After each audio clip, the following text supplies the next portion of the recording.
Ever since I was a child, I've been nothing but my sister's shadow. I flicked on the light and saw my twin sister, Rose, lying in a pool of blood. My brother-in-law, Justin, stood beside her, a knife trembling in his hand, his face pale as a ghost. I didn't mean to, I just lost it, his voice shook. I stepped forward and held him, patting his back while whispering softly. "It's okay, I'll find a way to help you." He looked at me with eyes full of desperation and pleading. "Do you really mean that? Are you really willing to help me?" "Of course," I said, reaching out to stroke his head like I was comforting a child. I knew he would believe me. After all, I was the one who left the knife there. Even her death was exactly as I had anticipated. I knew my time was limited. I had to hide Rose before the police arrived. Seeing her dead right there in front of me made me feel a twisted sense of joy. I admit I'm a bit warped, but she was always the one holding me down. From elementary school, I would stay up all night just to scrape by with a second-place finish. Meanwhile, Rose could get the top spot just by glancing at her textbooks. When I was a teenager, nervously biting my pen and trying to write a love letter to the cutest boy in school, she was already walking hand in hand with him. The question I heard most often was, "Are you two really twins?" I get it. Even with the same face, who would associate a plain, dusty girl like me with someone as radiant as her? Even she used to tell me, "Lily, you'll never beat me." Her very existence was proof of my failure. No matter how hard I tried, I could never surpass her. We were like the sun and the moon. As soon as she appeared, all my light vanished. I hated her beauty and her perfection, even when she wasn't doing anything at all. The last thing my parents said before they passed away was, "You should learn from your sister." But everything changed after we graduated from college. Right after graduation, I found a mediocre corporate job in a nearby city. Rose was offered a full scholarship for her master's degree because of her grades, but she dropped out shortly after. During her time at the university, she met her soulmate. They fell in love, and by her second year, she was pregnant. Her mother-in-law held her hand and tried to persuade her. "What's the point of a woman having so much education? You studied acting anyway. Did you really think you'd become a star? Just focus on giving us a healthy grandson. Our Justin is successful enough, he won't let you or the baby suffer." Ha, only a fool would believe that. A woman without her own career is just a dependent. But Rose really was that fool. They had a quick, simple wedding. Later, Rose gave birth, and following her mother-in-law's advice, stayed home as a full-time housewife. My career, on the other hand, was taking off, and I was finally building up some savings. The nature of my work required constant networking, which forced me to learn how to dress up. I let my shoulder-length hair grow out into long, wavy curls. My closet full of old t-shirts was replaced by elegant dresses. I started buying makeup based on top recommendations and experimenting with different looks. Finally, I transformed from an ugly duckling into a swan. I began posting edited selfies on Instagram, and all those boys who used to ask me to deliver love letters to Rose were now at my feet. I loved the feeling, drifting between different men, becoming what people call a femme fatale. Rose's life was the exact opposite. Her days were a repetitive cycle of chores and childcare, like a beast of burden. Her constant baby photos and complaints about her mother-in-law started driving her old friends away. Her social circle grew smaller and smaller until she finally swallowed her pride. "Lily, why don't you come over sometime?" When I received that text from her, a smirk played on my lips. I sat in front of my mirror, arming myself for the visit. I tied my hair into 2 low ponytails, put on light brown contact lenses, and applied my makeup carefully. I put on a low-cut floral dress. I checked myself out in the mirror. This, innocent yet provocative, look would definitely capture any man's heart. After a spritz of sweet orange perfume, I grabbed a cake and hailed a cab. When I rang the bell, Rose opened the door wearing an apron. "Lily, you've become so beautiful." "Thanks," I said, handing her the cream cake. "This one is delicious, so I thought I'd bring some for you to try." Inside, I sat on the sofa, absent-mindedly playing with my hair. Rose brought the baby out of the bedroom, wanting me to see my nephew. He had chubby pink cheeks and big, beautiful eyes that blinked at me. If he wasn't Rose's child, I might have found him cute, but right now, he just made me feel sick. Rose held the crying baby and went on and on about how mean her mother-in-law was and how hard parenting was. I could finally understand why her friends had all blocked her. If I had a friend who complained this much about domestic drama, I'd be on the first train out of town. By the time the clock hit 6, she hurriedly put the baby back in the bedroom and ran into the kitchen to start dinner. I took a bite of the cake and started scrolling through my phone. I heard the door click open, followed by a light chuckle. "Look at you, eating like a little messy cat." I looked up to see a man in a sharp suit walking toward me. He reached out and affectionately stroked my head. "Why did you dress up so pretty? I almost didn't recognize you." My heart started pounding violently. I finally understood why the once proud Rose was willing to give up her future for a man. My brother-in-law was incredibly handsome, with striking eyes and a charming smile. The warm yellow light hit his sharp features, and for a moment I was mesmerized. "Justin, you're back," Rose said, freezing when she saw us. I quickly stood up and forced a smile. "Justin, you must have mistaken me for my sister, right?" Justin scratched his head, smiling shyly. "I almost forgot. Rose did mention she had a twin sister." I had planned to show off to Rose as a winner, but the moment Justin appeared, my plan failed. At that moment, Rose was leaning into Justin's arms like a little bird. Justin was putting food on her plate, talking about the interesting things that happened at the office. They were such a perfect couple, showing off their love even at the dinner table. I scoffed inwardly. As if she could read my mind, Rose smiled and said, "Lily, you should find someone to pamper you too." Just like when we were kids, she was still acting like a winner in front of me. "Don't worry, sister," I thought. "I would find someone, and that person would be your husband." While Rose was washing the dishes, I found Justin, who was in the living room writing code. I walked over, acting all innocent and naive. "Is there something I can help you with?" I asked. "Justin, my sister told me you're a software engineer." I widened my eyes, looking completely starstruck. Justin was amused and said, "Yeah, why?" "That's so cool. I've been having some trouble at work lately. Could I ask for your help?" "Of course, it would be my honor." I took out my phone, tugged on Justin's sleeve, and pleaded, "Then please add me on WhatsApp." "Sure, sure." The notification sound chimed. "Justin requested to add you as a friend." A smile curled on my lips. The fish has taken the bait. After my shower, I followed a tutorial for a no-makeup look. While my hair was still damp, I took a few photos and posted them to my Instagram. Of course, they were only visible to Justin. "I look so ugly without makeup," I captioned. Not long after, I got a notification. "Where's the ugly? You look adorable." Do you know where my confidence comes from? If Justin really loved Rose as much as he seemed, he wouldn't let her wash the dishes alone. He wouldn't let his mother bully her, and he certainly wouldn't look at me with such a lingering gaze. He doesn't actually love you that much, Rose. I sneered in my heart and opened the chat with Justin. "Justin, can I just call you by your name from now on?" After typing that, I added a cute cat emoji. He seemed to hesitate. I stared at the typing, indicator for a long time without receiving a message. A man who carefully maintains his persona needs a reasonable excuse, even for cheating. I just feel like it's easier to say, "If you mind, then forget it." Of course I don't mind. The next day, I went to Rose's house again. The moment the door opened, I saw a flash of surprise in Justin's eyes that was hard to miss. Rose used to brag about how Justin had pursued her relentlessly before she agreed to be with him. Justin had fallen for her at first sight and even spent half a month's allowance to buy a photo of her from her roommate to keep by his bed. So I specifically searched Rose's social media for her college photos. I imitated everything from her makeup to her outfit, and as I expected, it worked. I tucked a lock of hair behind my ear and glanced at him shyly. His intense gaze fell on me, and his ears turned red instantly. He couldn't even get a word out. "Justin, who's at the door?" Rose's voice came from inside.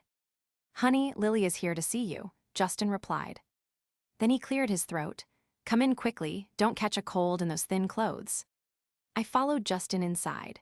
Rose was sitting on the sofa in her pajamas, her hair a mess, holding the baby.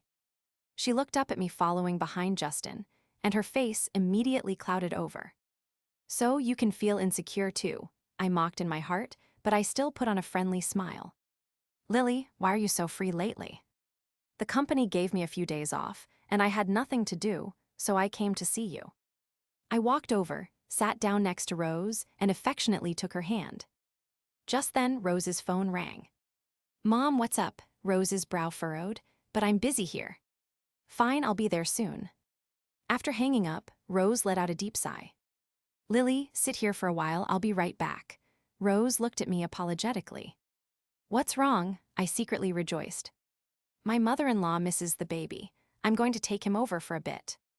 Rose said goodbye to Justin and left the room with the baby. The house was silent, except for the sound of our breathing. Justin, I'm a bit thirsty, I whispered in a sweet, sugary voice. Justin's Adam's apple bobbed, his gaze full of tender emotion. But we seem to be out of water, he said hoarsely. I walked toward him step by step. I don't need waters. I wrapped my arms around his neck, stood on my tiptoes, and kissed him. His body trembled slightly, his warm breath fanning across my face. Then he reached out, cupped my head, and kissed me back passionately. The world seemed to spin, and for a moment it was just the two of us. The sound of the door lock clicking suddenly echoed, and Justin quickly pushed me away. I realized halfway there that I forgot the baby's diapers. Rose, sweating, hurried back into the room. Seeing Justin and me standing there in silence, she immediately became suspicious. What? Why are you both just standing there? Oh, Lily said she was thirsty. I was looking to see if there was anything to drink. Justin was the first to react. What a clumsy lie, I couldn't help but smirk. But Rose didn't seem to think much of it and sighed helplessly. You're a grown man and you don't even know how to boil water. There's milk in the fridge, get some for her. With that, she closed the door and left again. What a pity, I felt a bit disappointed. If she had been more observant, she would have seen the lipstick mark I left on Justin's collar. Of course, this was only the beginning. Justin and I started chatting and dating frequently. Sometimes I would even post our photos on Instagram out of spite, though I never showed his face. Occasionally, Rose would like my posts and ask at the dinner table if I was dating someone. I would lower my head shyly, while teasing Justin's leg with my foot under the table. At night, I would lean on Justin's shoulder on the sofa. He would gently brush my hair with his left hand, while answering a call from Rose with his right. I'm working late, might be back a bit later. Justin, I'm really scared. Someone is following me. Before she could finish, Justin hung up. Hearing Rose's helpless voice on the other end, I felt an indescribable sense of accomplishment. The dim light hit Justin's handsome profile, as if plating him in gold. His long eyelashes were like fluttering butterflies, and his soft, tender gaze was intoxicating. Not enough, this is far from enough. I couldn't help but wrap my arms around his neck. I had to have him all to myself. Only when Rose was miserable enough would I be happy. Justin's attitude toward Rose gradually grew cold, and a woman's intuition made her start getting suspicious. Lily, do you think Justin is cheating on me? Rose frowned. Probably not. Did something happen? 3 nights this week he's worked late. It was actually 2 nights, I corrected in my head. Rose, don't overthink it. I put on a worried look and took her hand. Rose looked at me with gratitude, her voice full of shame. I'm sorry for how I treated you before. Don't say that. We're sisters, there's nothing to be sorry for. I held her hand, looking completely concerned. If I hadn't remembered I was going to the amusement park with Justin later, I might have even fooled myself. Justin seemed to have a magical pull. When I was with him, I felt so at peace. Slowly, I even forgot my original purpose and drowned in his tenderness. The Ferris wheel reached its highest point, and the entire city's night view came into sight. Condensation formed on the glass, and I traced the outlines of the roads with my finger. Justin, do you love me? I asked softly. Justin took off his jacket and draped it over my shoulders, his eyes full of endless tenderness. Of course I do. Then are you willing to divorce Rose for me? Let's wait a bit longer. But I don't want to wait. I leaned my head on Justin and tugged at his clothes. He smiled helplessly and held me tighter. I secretly made a plan. After getting off the Ferris wheel, Justin took me to a steakhouse. While he was in the restroom, I took his phone from the chair and sent a message to Rose. Honey, I finished work early today. I've booked a table at a steakhouse. Get ready and come over. I've been starved for love since I was a child, so a little bit of affection from Justin was like honey to me. I even felt like he was a gift from heaven, and I desperately wanted him to belong only to me. I smiled at Justin and cut my steak, but I couldn't help checking my phone over and over. 20 minutes later, through the restaurant window, I saw Rose, dressed up and smiling, walking toward us. I timed it perfectly and accidentally spilled red wine on my dress. How could you be so careless? Justin chuckled affectionately. He stood up and sat next to me, gently helping me wipe my clothes. We looked incredibly intimate. I suddenly hugged Justin tightly. At that moment, Rose was standing outside the window. Shock flooded her face, and her eyes filled with tears. I waved at her through the glass, flashing a triumphant smile.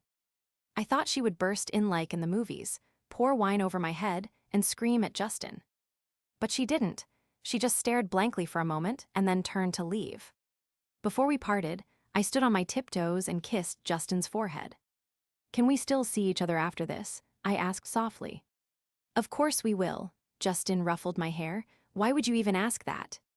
With Justin's promise, I spent every day looking forward to seeing him.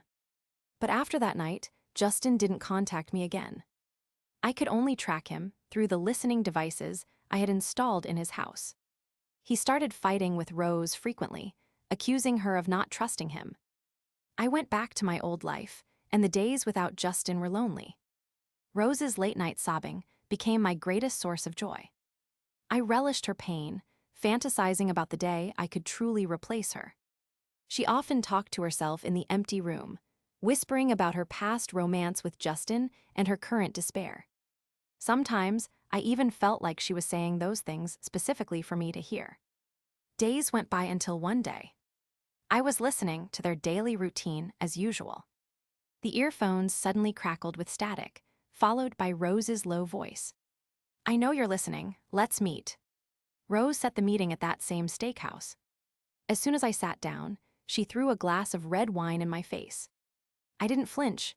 I just took a napkin, wiped my face, and looked at her with a smile. What can I do for you, sister? You're so good at acting innocent, Rose sneered. I don't know what you're talking about. Seeing Justin behind my back, using his phone to message me, and installing bugs in our house. Did you really think I wouldn't know? She looked at me coldly, and then, as if thinking of something, she broke into a malicious smile.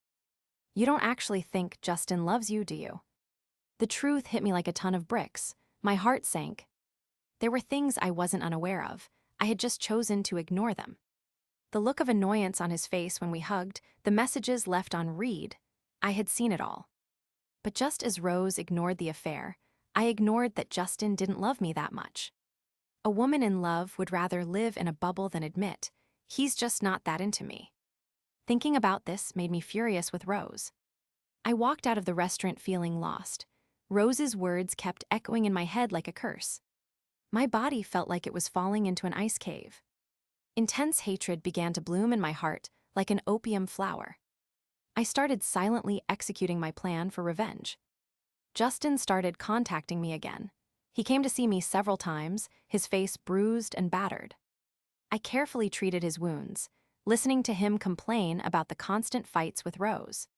He took the honey water I handed him and smiled bitterly. If only Rose could be as gentle as you. Yeah, if you had married me, I definitely wouldn't control you like she does. I leaned my head on his shoulder and said slowly, even if you cheated, I wouldn't care. Justin stiffened slightly and laughed. With you, why would I ever cheat? I smiled and stroked Justin's face. Then let's just kill Rose. That way we can be together forever. Justin didn't say a word. She hits you and you never fight back. Don't you feel stifled? It's getting late, let's go to bed. He let out a deep sigh. Even though he just brushed me off, I knew my suggestion had tempted him.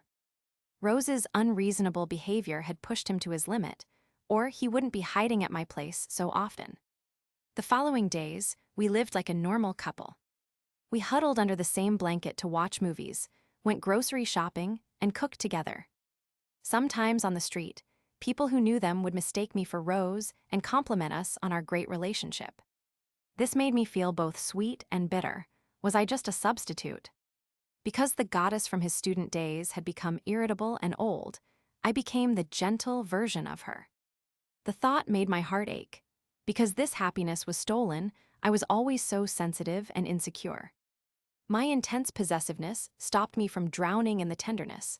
I remembered my plan for revenge. So when I caught Rose walking with a strange man, I took intimate photos of them and accidentally sent them to Justin. Right now, I was sitting on the sofa holding a plushie, watching Justin through the crack in the kitchen door. Soon, my phone buzzed with messages. Where did this photo come from? Justin, please don't blame my sister. I saw them on the street earlier. Smash. The sound of a dish breaking came from the kitchen. Justin, his face dark with rage, stormed out. Ignoring my calls behind him, he slammed the door and left. After Justin left, the living room went silent again. I hugged the plushie tighter and put on my earphones to listen to the other room. Rose seemed to be in a good mood. I could hear her humming and laughing. But the peace was shattered by a loud bang. Justin must have arrived at Rose's house. Soon, the sound of their arguing came through, getting louder and more chaotic. After a piercing scream, everything fell into a dead silence. I rushed to Rose's house. The place was pitch black. I had to use my phone's flashlight to navigate the darkness. When I reached the bedroom door, the pungent smell of blood hit me. I flicked on the light and saw Rose lying in a pool of blood. Justin was standing beside her with a knife, his body shaking uncontrollably, his eyes filled with terror. I decided to handle everything before the police arrived. I put Rose in the trunk of the car. The neighborhood was silent. The school kids and dog walkers were all home. Only the lonely streetlights stood along the road, like eyes watching me. The scenes that had just happened played in my head like a horror movie. I shook my head and hit the gas, driving toward the mountains. I returned at midnight. The lights were still on. The dim light hit Justin's pale face, making him look terrifying. His glazed eyes stared at me helplessly as he whispered, "I didn't mean to." From his fragmented sentences, the truth reemerged. They had fought over the photos, and Rose had suddenly grabbed a knife and lunged at him like she was possessed. Justin couldn't dodge in time and tried to grab the knife from her. In the struggle, he made a terrible mistake. I used Justin's phone to book him a flight back to his hometown and called his office to take a leave of absence. I arranged everything for him. Justin's eyes were full of gratitude. "Why are you being so good to me?" Justin asked, his voice trembling. "Because you're the only person who has ever been gentle to me." I smiled bitterly. Maybe I'm just too starved for love. A drop of kindness is enough for me to repay you with everything. You didn't look down on me like others did. You noticed my moods, you remembered my favorite foods. But those are just small things. Anyone could do that. I really don't deserve this. To me, those aren't small things. I looked at him tenderly and stroked his face. "When this is all over, we'll live like a normal couple. Okay." Justin choked up and nodded repeatedly. After Justin left, I started living Rose's life. Following my instructions, Justin shared his daily routine on social media every day, making sure to show his location. I, on the other hand, started visiting the neighbors frequently with the baby, creating the illusion that Rose was still around. 2 days later, Justin returned home and called the police. "I want to report a missing person. My wife is gone." The police arrived quickly and started an investigation. From the neighbors, they learned that the last time Rose was seen was yesterday at 12:30 p.m. Justin was out of town at the time, so he was temporarily cleared of suspicion. The police started investigating Rose's social circle and soon came to me. "Where were you yesterday at noon?" The officer looked at me suspiciously. "I was at home. I took out the video I had prepared. I was live streaming all day yesterday." The police took my phone. From 10:00 a.m. to 6:00 p.m., I had not only been live streaming, but also interacting with viewers in real time. There was no way it could be faked. How was the relationship between your sister and her husband? They had a great relationship. Justin even said if Rose ever died, he'd go with her. The officer's expression was complicated. He didn't ask further. After I promised to cooperate with the investigation at any time, they left. At night, I was lying in bed asleep. A loud ringing woke me up. It was Justin, his voice trembling on the other end. "Lily, can you come and stay with me?" At first, it was the milk in the fridge disappearing. Then Justin found that the furniture would move on its own. Sometimes, he could even hear a woman's muffled crying. It must be her, she's back for revenge. Justin told me about his nightmare-like experiences over the past few days. Sweat poured down his face as he stared intensely at the corner of the room. I told him not to overthink it, and after getting permission from the police, I moved into Rose's house. Justin was often woken up by nightmares. His piercing screams in the dead of night sounded like the wailing of a ghost. Even I started getting on edge. Sometimes there were footsteps in the room, sometimes a woman's laughter. Justin tried to record the sounds with his phone, but every time the recording would be automatically deleted. Justin's mental state was on the verge of collapse. He would suddenly start screaming at work and was eventually fired. The baby was sent to Justin's parents. Justin became more and more dependent on me, like a child who couldn't leave his mother. He curled up on the bed, holding me tight, and asked in a whisper, "What if she really is back for revenge? Then I'll stay with you, and we'll atone together." Misfortune followed. The police called us again. A citizen reported smelling a foul odor while running in the mountains. I quickly took Justin to the scene. The police were already there, digging. The pile of dirt slowly grew, and the smell of rotting flesh became more obvious. Justin gripped my hand, sweat pouring off him. The police finally dug up the soft earth. Justin's body couldn't stop shaking. But the police didn't find Rose's body as expected. They only found the carcasses of several cats, scattered in the dirt. Damn it, is this some kind of sick joke? Maybe someone is killing cats. Waste of time, let's pack it up. Justin let out a long breath, his body relaxing. The case had no progress and was temporarily shelved. Meanwhile, the strange things in the house gradually disappeared. Justin's spirit began to recover, and he planned to start a new life. Until one day, I suddenly got a call from Justin. "Where are you right now?" "I'm at home, why are you asking?" "I saw your sister." Justin's voice was full of terror. I told him not to overthink it and hung up. A few minutes later, I got a call from the police. "Is this Lily?" I rubbed my temples. "Yes." "This is the police station. Your family member's mental state is not good.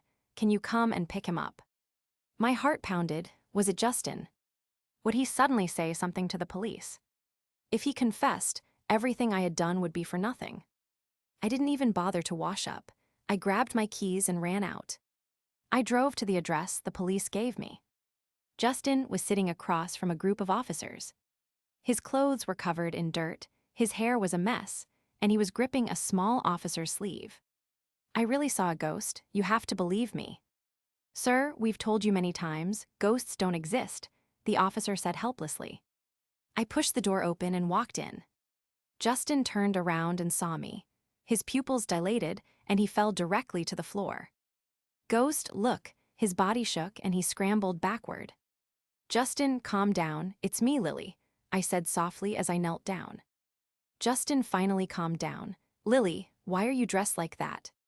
I was wearing a plain dress, no makeup, and even my hair was messy because I was in such a rush. No wonder Justin mistook me for Rose. I didn't answer him, I just smiled and helped him up. "I'm so sorry. My sister is missing, and Justin's mental state has been poor lately." "It's okay, he didn't cause any real trouble. You can take him home."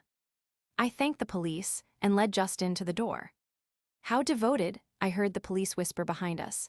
I smiled mockingly. Back at home, I helped the dazed Justin into bed and went to heat up some milk. Justin suddenly grabbed my hand. "Lily, don't leave, I'm scared. I need to get you something to eat. You haven't eaten all day, have you?" I gently stroked his head. He nodded. I continued, "Do you want to watch TV?" "No," he wrapped himself in the blanket. "I feel like I can see your sister's face on the screen." "Then listen to the radio." I turned on the radio and went to the kitchen. I hummed a song as I heated the milk. "It's almost a success," I thought happily.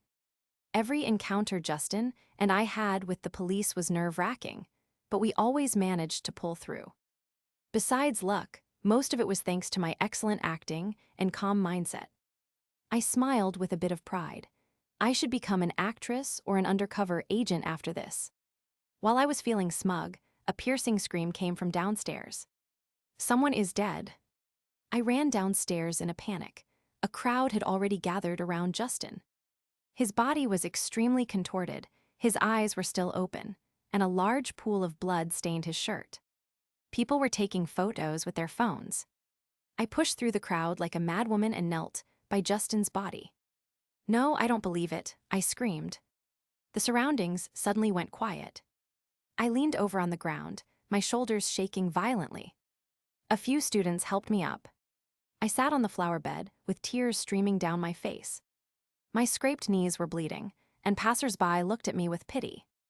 One moment he was tugging at my sleeve, the next he was a cold, terrifying corpse.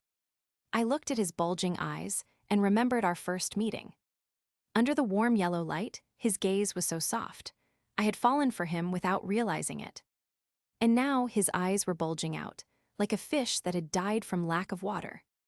All the calculated moves, the unrequited love, it all vanished into smoke at this moment. Not long after, the police arrived and started an investigation. They took me to the station for a statement. Because there were no signs of a struggle on Justin's body and no suspicious clues at home, the case was ruled a suicide caused by extreme grief over his wife's disappearance. Once I calmed down, the police let me go home. Justin's parents came to claim his body. When that woman saw the state of her son, she fainted on the spot. I stood in the distance, watching coldly, feeling a great sense of satisfaction. It's finally over. A few days later, news came from the police. Rose was back. I hurried to the station. She was sitting on a bench, staring blankly. Her long hair was a mess, her clothes were torn, and her ankles were bleeding. From her fragmented story, the truth emerged. Justin had been cheating, and more than once. Rose had known all along, but she had endured it for the sake of the child. But all she got in return was betrayal after betrayal.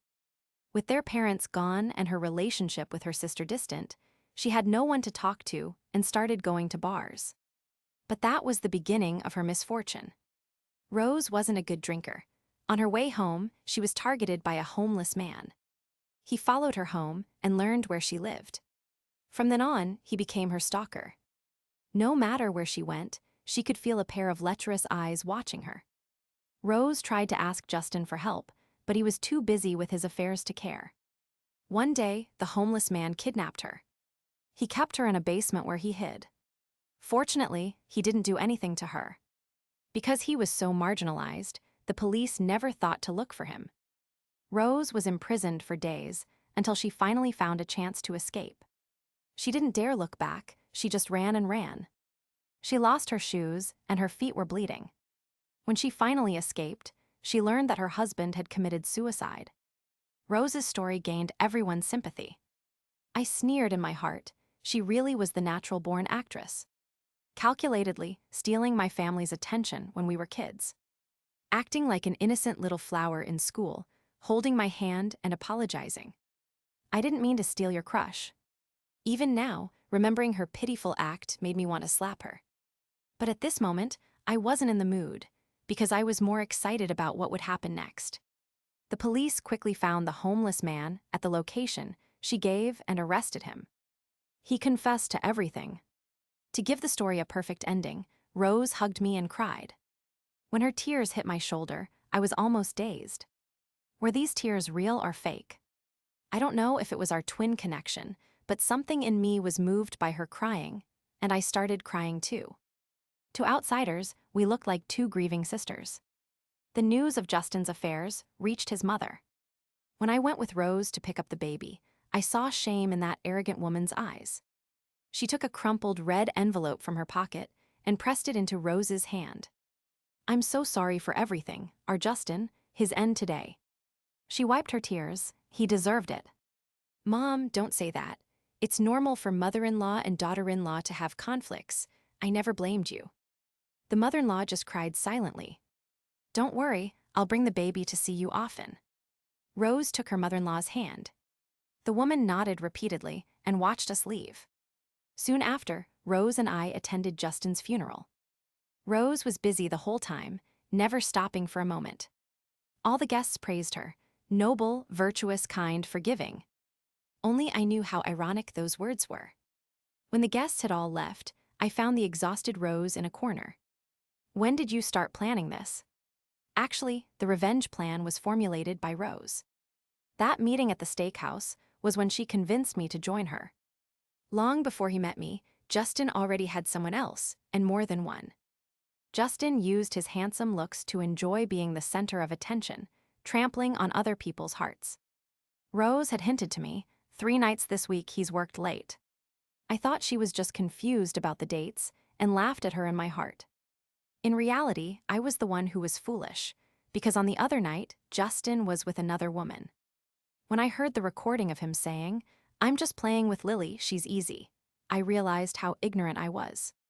All his tenderness was fake. He was only good at sweet talk because of his experience.